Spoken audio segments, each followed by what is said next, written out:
I always thought that hard work was my destiny, and I was ready for it. Eva and I met 3 years ago, and from that moment I realized that I was ready to do anything to make her happy. She was the center of my universe to me, and for her sake I was determined to work as hard as I could to someday give her the life I thought she deserved. We lived in a small house that I had renovated and cleaned up myself. It was a modest dwelling but cozy, and I was proud that we had a corner of our own. Our house stood next to the luxurious mansion where our neighbor Richard lived. He was the epitome of success and status. Tall, confident, always in an impeccable suit, he was the kind of man who attracted stares wherever he went. His house was like a showroom, immaculate gardens, gleaming cars, always perfect facades. I found it hard not to be envious, though I tried not to show it. I knew Richard had a wife, Monica, a beautiful woman with a slightly sad look. She rarely left the house and hardly interacted with the neighbors, so I knew only a little about her. At first, when we first moved in, I thought I was lucky to live near such successful people. I felt like Eva and I could look up to them and be inspired, striving to do better. But with every month, every year, that feeling went away, leaving only an uncomfortable feeling that something was changing between me and my girlfriend. Eva was always cheerful and sociable. She was easy to get along with, and I admired her ability to make people feel comfortable around her. But in the last few months, she was different. I couldn't say exactly what had changed, but I could feel it in everything. She became less interested in my affairs. Our conversations dwindled to a minimum. I tried to explain it to myself as her fatigue, or the fact that she just needed time to herself. However, this detachment was growing, and I began to worry. Every morning I left for work early. The construction site I was working on was demanding, and I would often stay late into the evening. I would come home tired, but all I wanted was to see Eva's eyes and feel her near. But lately she wasn't home when I returned. She said she was out with her friends or going to cafes, and I tried not to pay much attention to it. I loved her, and believed she just wanted a little break from the daily grind. One day, coming home from work late at night, I noticed Monica, Richard's neighbor, coming out of our driveway. It was a rare occasion. She almost never showed her face on the street at this hour. Her face looked pale and depressed. She looked around, as if she was afraid of being seen. "Liam, can I talk to you?" Her voice was quiet, as if she was trying not to let anyone hear her. I stopped, puzzled by her sudden appearance. Her eyes looked worried, and there was something in them that made my heart quicken its rhythm. "Sure, Monica, is something wrong?" I tried to speak calmly, even though I could already feel some vague anxiety inside. She looked around and gestured for me to walk a little to the side, away from the road. I obediently followed her, feeling the tension rising in my chest. "It's hard for me to say this," she began, clasping her hands together nervously. "But I can't keep quiet anymore. Your girlfriend, Eva." I held my breath. The thought that she might be in trouble flashed through my mind, but what Monica said next was like a stab to the heart. "She's cheating on you, with my husband, with Richard." Her voice was barely audible, but every word thundered in my mind. I stood there as if struck by lightning. At first, I couldn't even make sense of her words. It couldn't be true. Eve? With Richard? My brain refused to accept it. I tried to find signs of lying in her face, but all I could see was bitterness and pain. "You're wrong," I said through clenched teeth. "It's impossible." Monica shook her head, her eyes filling with tears. "I was silent for a long time. I didn't want to believe it at first, but I saw them together. I saw them come into our house when you were at work. They spent hours together, Liam. It's true. The world in front of me started to crumble. Everything I knew, everything I believed in shattered. My heart raced, my hands trembled, and I felt a lump in my throat. I couldn't believe it. I didn't want to believe. Eva was my life. We were making plans for the future. How could she betray me like this?" Monica stood in front of me, her face contorted with pain and despair. She didn't look like someone who would lie for some kind of gain. "Why are you telling me this?" I asked, my voice trembling with a rush of emotion. She sighed heavily, and her eyes darkened with sadness. "Because I'm suffering from it myself. I put up with it for a long time, hoping it would change. But now I see that my life is already ruined. I don't want you to go through the same thing. You deserve to know the truth, Liam. Every word she said hurt my soul. Everything seemed so unreal that I stood there, not knowing what to say. There were hundreds of questions running through my head, but none of them were coming out. After talking to Monica, I returned home, but I barely realized how I got to the door. My feet moved automatically and my mind was blank. I stood on the threshold of our house, staring at the door I'd opened thousands of times, but now it felt foreign to me, as if there was nothing familiar behind it. Everything I knew about my life with Ava now seemed like an illusion, a deception. Opening the door, I stepped inside and stood on the threshold. The silence cut into my ears, and the faint scent of her perfume still lingered in the air. I sat down on the couch, trying to collect my thoughts. My heart was still pounding like crazy, but I forced myself to breathe more evenly. Monica could be wrong. There could have been some explanation. Maybe it was a misunderstanding. But inside, I already knew it was true. The clock on the wall ticked away, and I sat in a daze trying to make sense of what was happening. Scraps of conversations came to mind, moments I hadn't noticed before. Her aloofness, her constant excuses, her nightly walks. It all added up to a picture now, and it was a disgusting one. Ava came home a few hours later. I heard the key turn in the lock and I clenched my fists. Every nerve in my body was strained to the limit, but I knew I couldn't just lash out at her with accusations. I needed to hear it from her, to make sure it was true. She walked in like nothing had happened, tossed her bag on the chair and headed toward the kitchen without even paying attention to me. Her indifference hit harder than I expected. Usually she'd at least ask how my day was going, but now it was like a wall had grown between us, impenetrable and cold. "Eva, we need to talk," I said, trying to keep my voice calm. She paused for a second, then turned to me. There was no surprise in her gaze, but rather fatigue and mild irritation. "About what?" she asked indifferently, taking water out of the refrigerator. I felt my hands start to shake, but I kept my composure. "About us," I said slowly, "and about what's going on between you and Richard." Her face tensed for a moment, but she quickly pulled herself together. Eve looked at me coldly, almost defiantly. "What do you want to hear?" she asked, clearly not going to play games. "That I'm sleeping with him? Yes, you are." Her words, spoken with such indifference, cut right through me. It was like everything inside of me collapsed. I expected tears, excuses, maybe even an attempt to hide the truth. But what I saw was worse than any betrayal. She didn't care. "How could you?"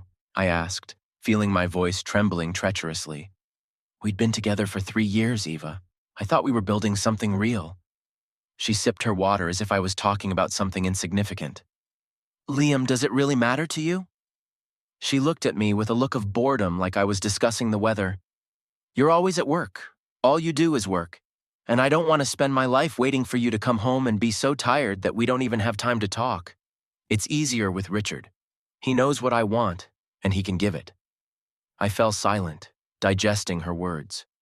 She looked at me like I was a part of her life that she didn't need anymore, like everything we'd been through together was a mistake.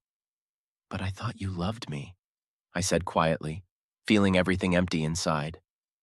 "Didn't that mean anything to you?" Eva snorted, and it was like a blow under the breath. "Love?" She grinned. "Liam, you're romanticizing this whole thing too much. Yes, it was fun when we first started dating, but now? You don't even notice how alien we've become. You live in your own world where work comes first. You want to plan for the future, but I live in the present, and I'm not happy with the present." I was shocked by her words, her indifference. I couldn't believe this was happening in real life.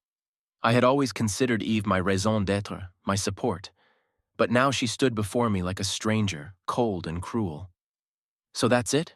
I asked, feeling the emptiness coming up. "We were just a mistake to you all this time?" Her gaze was impenetrable. "I'm not saying it was a mistake. It's just, it doesn't work anymore, and I don't see the point in dragging it out. You can try to blame Richard or me or whoever you want, but the truth is, this whole thing started long before him. We're just not right for each other." Every word she said stabbed into my heart like splinters.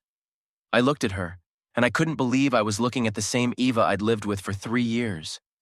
It was as if she had been hiding her true face all this time, and now that it was revealed, I saw a completely different person in front of me. She walked to the door and picked up her bag. I couldn't believe she was just going to leave like this was a normal conversation. "Where are you going?"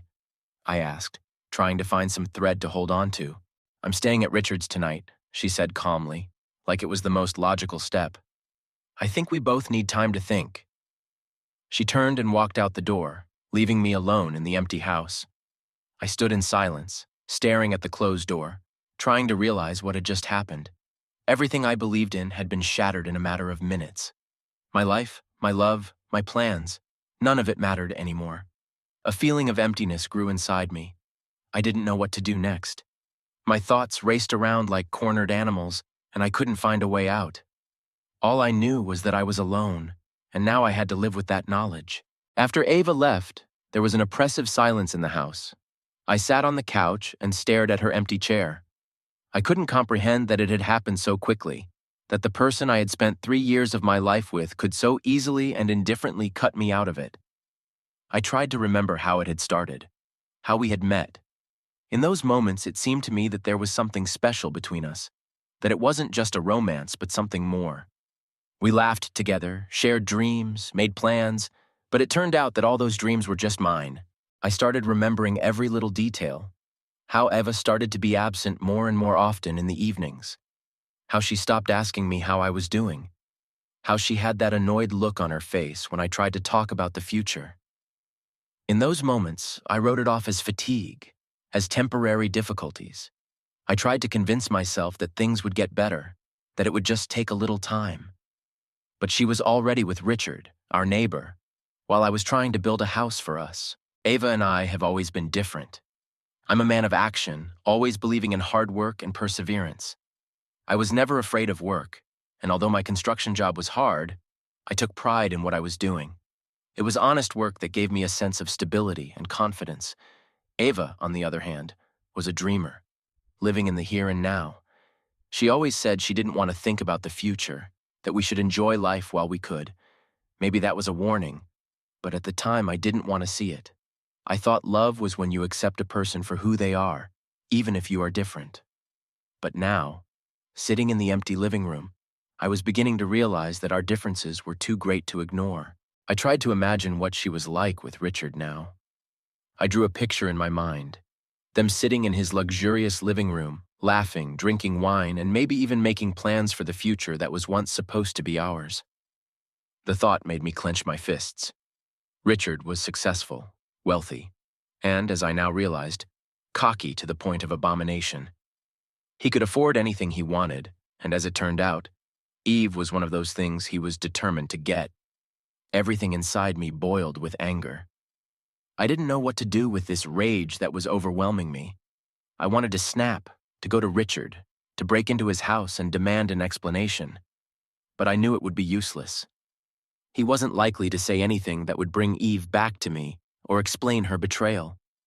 Even if I forced him to admit guilt, it wouldn't change the fact that she had chosen him. Sitting in the dark, I felt the weight of disappointment slowly consume me.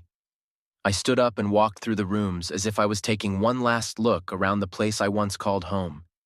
Everything, every little thing now reminded me of her books, her clothes, her smell. Everything was soaked in her. I tried not to think about the fact that it had all become a lie. At night, I hardly slept at all. My thoughts revolved around what had happened, like a wheel that couldn't stop. I remembered again and again our conversation, her indifferent words, her calm confession of betrayal. That was the most painful part, not the affair itself, but the fact that she didn't even try to justify herself. She didn't care how I felt. She just walked away as if our life together had long since ended for her, and I was the last person to know. I woke up this morning with a feeling of emptiness inside. Usually, I would get up early, get ready for work, and then say goodbye to Ava before heading out. That wasn't the case now. The house was empty, and I could feel it with every cell in my body.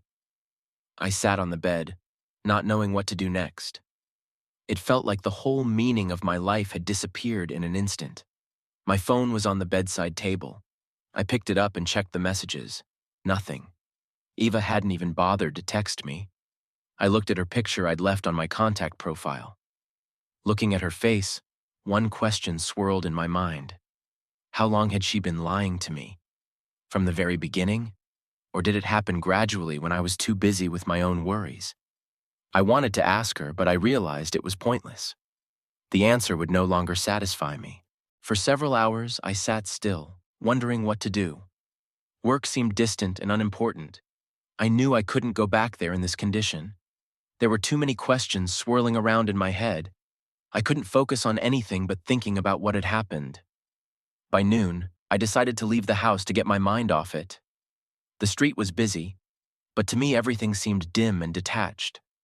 As I walked past the houses, I found myself envying the people who were living their lives, unaware of my pain. They were walking with their children, talking on the phone. Someone was returning from work. Everything in their lives seemed to be simple and straightforward. And my life suddenly became chaos. I reached the park where Eva and I often walked on weekends. There were many people there, children playing on the playground, someone feeding the ducks by the pond. I sat down on a bench and tried not to think about how we had sat there with Eva a few months ago. Back then, I thought everything was going to be okay, that we were just going through a rough patch. Now I realized that this period was the beginning of the end. At some point, I caught myself blaming not only her, but myself as well. Maybe I wasn't paying enough attention to her. Maybe I was too caught up in work, spending too little time with her. Maybe I just didn't see our relationship start to crumble. But on the other hand, that didn't excuse her betrayal. We could have talked, solved the problem together. But she chose a different path. The path of lying and cheating. Feeling a growing heaviness in my chest, I got up from the bench and slowly walked back. Going home was hard, but I needed to think about what to do next. I couldn't stay in this uncertainty any longer. I needed to make a decision on how to move on with my life despite this pain. As I approached the house, I noticed that the door of the neighboring mansion was ajar. From inside came the sounds of muffled conversation. It was Richard's voice. I stopped for a moment, catching my breath. For a moment I thought I would hear Eve's voice, that she was there with him.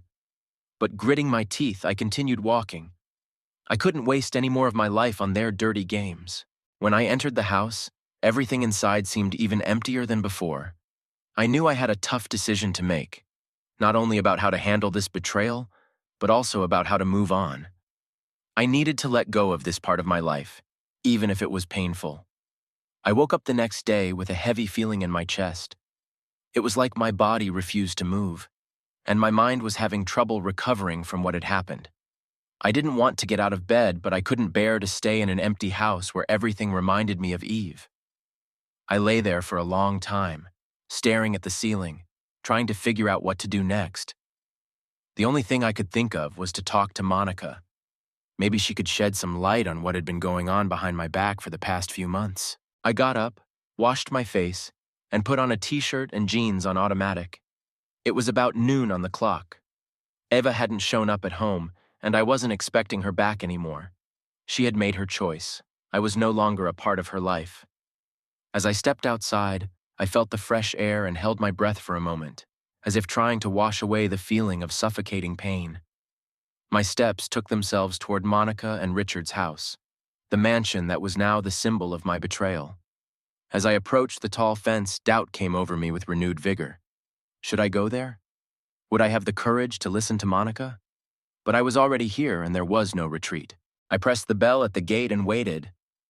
A few minutes stretched interminably as I tried to figure out how to start a conversation. Soon Monica came out of the house. When she saw me, she froze for a moment, but then nodded, inviting me in. Her face remained calm, but in her eyes I saw the same twinge of pain that I'd seen the first time. "Liam, I thought you were coming," she said quietly as we entered her spacious living room. "Have a seat." I sat down on the soft leather couch and looked around.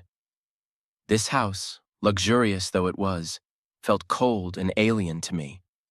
Everything in it, from the perfectly arranged furniture to the expensive paintings on the walls, seemed not to be for people, but for the display of wealth. Monica sat down across from me with her hands in her lap. She looked at me, as if expecting me to speak first. But the words didn't come easily. I didn't know where to begin. "Thank you for deciding to tell me," I finally said.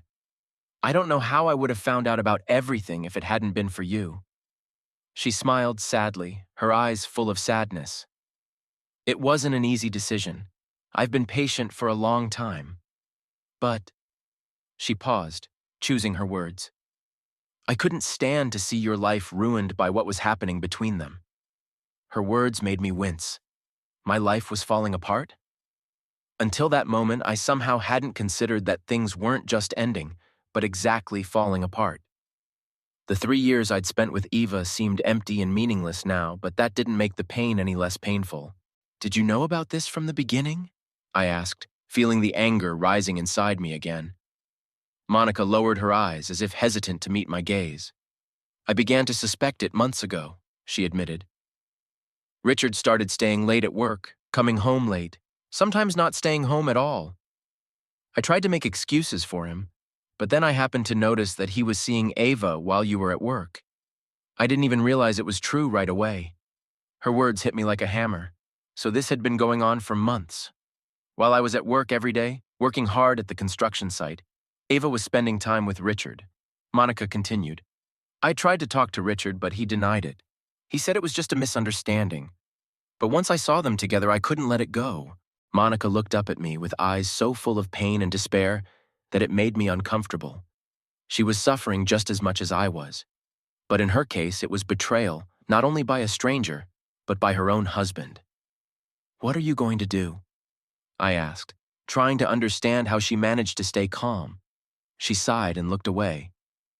"I don't know yet," she answered quietly. "I don't have as much courage as you do. You could just tear everything up and leave. I have a home here, my kids, my whole life. I can't just leave everything. It's too hard." Her words made me think. She's right. She really didn't have the option to just walk away. Her life was much more complicated than mine. Her choices were limited. I could end my relationship with Eva, as painful as it was, and walk away. And Monica was bound not only by marriage, but by a lifetime together with Richard. She was trapped. "But you can't put up with this forever," I said quietly. "You deserve better." She nodded sadly. "I know, but it's not that simple, Liam. Sometimes we have to stay where it hurts because we have no other choice." Her words came out with such bitterness that I realized she'd accepted her situation a long time ago. But I wasn't comfortable with that thought. I didn't want to stay trapped like Monica. I didn't want to waste my life trying to hold on to something that had long since been destroyed. We sat in silence for a while longer, each immersed in our own thoughts. Eventually, Monica stood up. "I'd like to offer you tea or coffee, but I'm afraid that won't help," she said with a bitter smile. I got up from the couch and looked at her. She seemed strong to me, despite everything that was going on in her life. I didn't know how she was dealing with it, but I respected her for finding the strength to come to me and tell me the truth. "Thank you, Monica," I said, feeling the emptiness still lingering inside. "I don't know what I would have done without your help." "You're stronger than you think, Liam," she replied quietly. "Just don't be afraid to keep going, even if it hurts." Her words stayed with me when I got home. I knew she was right. I had to move on, despite everything that had happened. But that didn't make it any easier. When I found myself alone in the empty house again, a wave of anger came over me. I looked around at the things that reminded me of Ava, and I could feel the hatred rising in me for her, for Richard, for everything connected to this betrayal. It seemed that all 3 years of my life had become a farce, a lie that I couldn't recognize. I went to the closet where her things were. I opened it and saw her dresses hanging neatly on the racks. All this time I'd thought she'd been honest with me, that we had a future. But now those dresses had become a symbol of how she'd deceived me. I pulled them all out of the closet, dumped them on the floor, and dragged them outside without thinking. One thought pounded in my head: get rid of anything that reminded me of her. I went out into the backyard, threw her things on the ground, and without thinking, set them on fire. The fire burned quickly, engulfing the fabric, turning it to ash. I stared at the flames, feeling a part of my past life burn away with it. But it didn't make it any easier. The emptiness inside remained, and I knew I couldn't get rid of it that easily. The fire went out, leaving only a handful of ashes on the ground. I stood in front of those ashes, realizing that it was just a symbol of what had happened to my life. Everything that had been between me and Eve was gone like those ashes. And now I had to decide how to move on with my life. That night, as I stood by the ashes, something inside me finally broke. I realized that I could never get back the person I used to be. Eva's burned belongings were just a symbol of how she had burned everything we had. But the emptiness I felt wasn't filled with anger or relief. It was just there. I knew I had to see her again before I could finally say goodbye to the past. As much as it hurt, I couldn't let it go unanswered. There was still one question that kept bugging me. Why? Why did she choose Richard? Why did she give up everything we had and not even try to talk to me? I had heard from people I knew that she continued to visit Richard, and in the back of my mind, I already knew what I had to do. In the evening, I decided to walk up to the house where I assumed she would be. Her car was parked in the familiar spot outside Richard's mansion, as proof of her presence, as a challenge that made my heart beat faster. As I got closer, she appeared at the door of the house. When she saw me, she froze for just a moment, then headed toward her car as if my presence didn't matter. She didn't even bother to be surprised or react in any way. She seemed to have forgotten me long ago. "We need to talk," I said, trying to hold back the storm of emotion that was churning inside. "What's there to talk about?" she answered coldly, not even looking me in the eye. Her voice was as indifferent as her demeanor. I didn't know how to start the conversation, but I knew one thing. I needed to hear the truth from her. At least some part of me hoped that she would be remorseful, that she would explain how things had gotten this far, and that she was sorry for what she'd done. "Why did you do it?" I asked quietly, feeling the bitterness rise to my throat. "Why were you with him?" Ava stopped, opening the car door, and turned to me. There was no shadow of remorse or pain on her face. On the contrary, she looked annoyed, like I was just an annoying nuisance in her plans. "Are you serious?" Her voice sounded harsh, almost contemptuous. "Do you really want to discuss this? You're so naive, Liam. You think you were everything to me? That I was good with you? Did you really not see that?" Her words were like a punch. I stood in front of her, not understanding how she could say it with such indifference. Anger flared up inside me, but I forced myself not to let it out. "You could have at least talked to me," I squeezed out. "You could have told me you were missing something." "Talk? To you?" She grinned, her smile filled with contempt. "And you think that would have made a difference? You've been nothing but a shadow in my house all this year. I lost interest in you a long time ago. You were boring, always busy with your work and your own affairs. I was lonely with you." With every word she said, I could feel the anger growing inside me, mixed with resentment. She looked at me as if I was just an unneeded memory that she had finally gotten out of her life. "And you decided that the best way to solve this was to go to Richard?" I said, feeling my hands start to clench into fists. "You could have at least tried to do something. We could have found a way out." Eve threw a cold look at me, and there wasn't a shadow of regret in her eyes. "Do you really think I should have tried something with you?" Her voice sounded harsh, and her gaze became even more icy. "Don't you understand? You were nothing to me. I didn't care about you a long time ago. Did you think your efforts at work meant anything? I don't give a damn about your efforts. You're pathetic, Liam. You tried to be something big, but you're nothing." Those words pierced me like a sharp blade. I felt my heart clench with pain, with the bitterness she poured out on me. But at the same time, something in my chest began to churn, growing so strong that I wanted to explode. "You miserable bitch!" I blurted out unrestrained. "You betrayed me for his money? For his wealth?" She grinned, turning to me again. "For his wealth?" she repeated with a sneer. "Yes, you're right. You couldn't give me anything else. He's better at everything. And yes, His money is a nice bonus, too. And you? What did you have to offer other than endless complaining and promises that things will get better? At that moment, I felt everything boiling up inside me. I wanted to scream at her, blame her for ruining my life. My hand rose involuntarily, and I suddenly realized I wanted to hit her, to make her feel the pain she had caused me. The moment seemed like an eternity. Ava froze, but there was no fear in her eyes. She looked at me with contempt, as if even in that moment I was nothing to her, unworthy of her attention. I stood in front of her, clenching my fist, but I couldn't bring myself to follow through. I stopped, not because she didn't deserve it, but because I couldn't become like her. I lowered my hand and took a step back. The storm was still raging inside me, but along with it I felt an incredible bitterness. Bitterness that she wasn't even trying to hide her contempt for me. "You're not worth me touching you," I said quietly, feeling my voice begin to shake with restrained emotion. Eva grinned, her face remaining as cold as ice. "I'm glad you realize that," she said, getting into the car. "Goodbye, Liam." She closed the door and drove away, leaving me standing in the middle of the empty street, alone as always.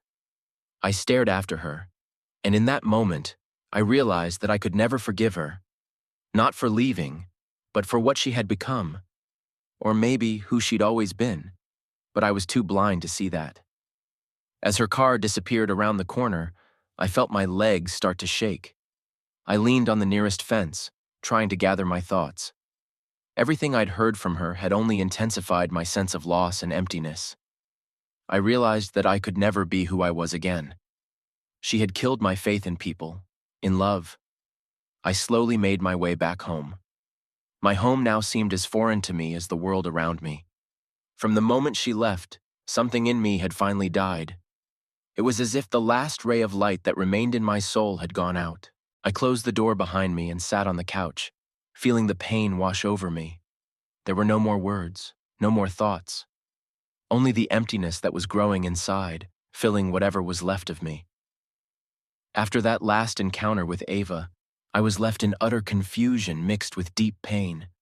She had shown me her true self, and in that moment I realized that I had lost not only the girl, but also my hope. I tried to come to terms with this truth, but the more I thought about her betrayal, the worse my pain became. My life became gray and bleak, and I felt myself sinking into a dark abyss. Every morning, I got up for work, but I didn't know what I was doing it for. I tried to work as hard as I could, but thoughts of Eve never left me for a moment.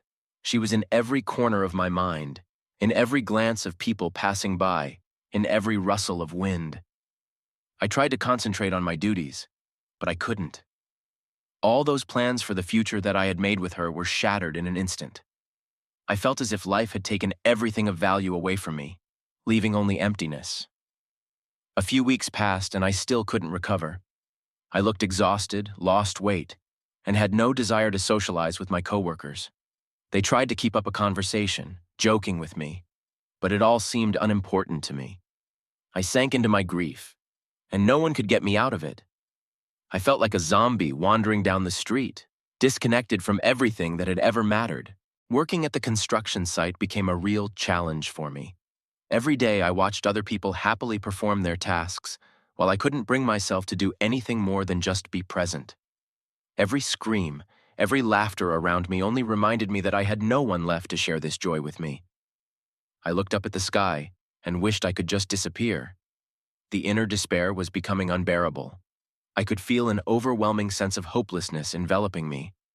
Finally, on one of the usual gray days, when life seemed especially hard, everything changed. There was an accident at work. At that moment, I was standing on the edge of a construction site making final checks before starting new work. Our team was working hard and the tension was building as the project's completion date drew near. But on this day, something went wrong. I saw one of my coworkers, Robert, working with heavy equipment. Suddenly, he slipped and lost his balance. I didn't have time to scream when I saw him fall right on top of me. I instinctively bounced away, but I was too late. The second he landed, a heavy beam hit me in the face and I lost consciousness. When I came to, I was lying on the ground, surrounded by groaning coworkers. Pain pierced every cell in my body, but I wasn't thinking about myself at that moment. I was more concerned about Robert's condition. Colleagues were screaming, someone tried to call an ambulance, but I didn't care about that. Everything in my mind revolved around one thing. What is happening? Why is this happening? The doctors at the hospital gave me a lot of tests and x-rays. I remembered in scraps how they talked about my injuries, but I didn't care. I was too depressed and couldn't perceive reality. Eventually, one of the doctors came up to me and leaned over and said, "You have multiple fractures and will need a lot of time to recover." I couldn't answer anything. The words wouldn't go through my throat. I just stared into the void, feeling the darkness clutching me in its embrace. Every day in the ward was a challenge. I lay alone, unable to move. Every attempt to get to my feet caused me terrible pain, and the thought of Eve only added to my fear. I remembered the way she had looked at me as she left. Her face no longer bothered me, but it left a deep mark in my heart. It was hard to understand how I had gotten to this state. I felt that this trauma was not only physical but also mental. Every day it became harder and harder to cope with what had happened. I didn't know how to move on with my life. Thoughts of suicide crossed my mind more and more often. I felt that life without Eva had no meaning, and even the injuries on my body seemed insignificant. I was on the verge of despair and didn't know how to get my life back. Every moment without her seemed endless to me. My mom came to the hospital often, but even her care couldn't heal the wounds in my soul. She would tell me that I needed to fight, that I could recover, but it sounded like empty words. I didn't believe I could ever get my old life back. Sometimes I caught myself thinking that I felt safer within these hospital walls than I did in the world I came from. Weeks later, when the pain and fear began to subside a little, I still couldn't shake the feeling of loneliness. All my friends, everyone who had ever known me, couldn't understand what I was going through. I was no longer the Liam who laughed merrily and made plans for the future. I was now just a shadow of my old self. I had no hope of healing anymore. I just lay in the hospital bed, listening to the sounds coming from the hallway. Sometimes I thought I just wanted to disappear, to dissolve into that gray, silent silence, as if I had never existed. But even those thoughts didn't bring relief, just a sense of meaninglessness. Every time I looked up at the ceiling, I thought about what might have been if things had turned out differently. I imagined myself walking down the streets with Eva, laughing and planning our future together. But these were just illusions that only made the pain of her absence worse. At some point, I felt like I had completely lost touch with reality. Mixed emotions, fear, and pain did not leave me. I was trapped within these walls, and all attempts to get out of this state seemed futile. I could no longer distinguish where physical pain ended and mental pain began. These two things merged together and swamped me like an undercurrent that carries me out to sea. That's how I lived, in a world where joy no longer existed, but only a shadow of what once was, and the only wish that never left me was not to be.